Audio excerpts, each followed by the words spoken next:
పిల్లలండి క్రితం 91 గ్రంథం చదువుకున్నాము. మహోన్నతం చోట్ల నివసించేవాడు, సర్వజ్ఞులలో విషయించేవాడు. ఆయనే నా ఆశ్రయం, నా కోటని అంచున్న దేవుడు అని యెహోవా చెప్పుచున్నాను. వేటగాడులో నుండి ఆయన నిన్ను రక్షించును, నాశనం దగ్గర రాకుండా ఆయన నిన్ను విడిపించు. ఆయన రెక్కల కింద నిన్ను కప్పును, ఆయన రెక్కల కింద నీకు ఆశ్రయం కలుగును. ఆయన శక్తిము కేడుము డాలై ఉన్నది. రాత్రిలో కలిగి బయటకైన పగటి వేళగిన బాధికైన చీకట్లో సంచరించి దగ్గరకైనా మధ్యాహ్నానంద పాచే రోజులకైనా నీ అపాయకులు భయపడవద్దు. నీ పక్కన 1000 మంది పడేదని, నీ కుటుంబం 10,000 మంది కూలేదని అపాయం నీ ఎదుకు రాదు. నీ కళ్ళారు చూచుండగా భక్తిహీనులకు ప్రతిఫలం కలుగును.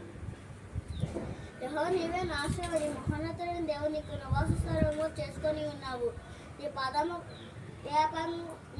ఏ అపాయము ఏ తెగులు నీ గుడారము సమీపించదు. నీ మార్గం అన్నిట్లో యెహోవా నిన్ను గురించి తన దూతలతో ఆజ్ఞాపించేదును.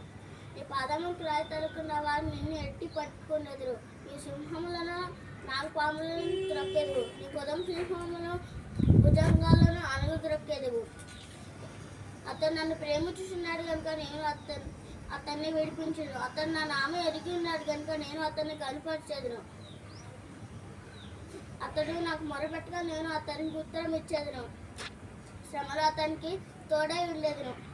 అతన్ని విడిపించి గొప్ప చేసేదను. దీర్ఘాయుష్మంతు చేతను అతన్ని తృప్తిపరచును. నా రక్షణ అతనికి చూపించేదను. అందరికీ ప్రైజ్.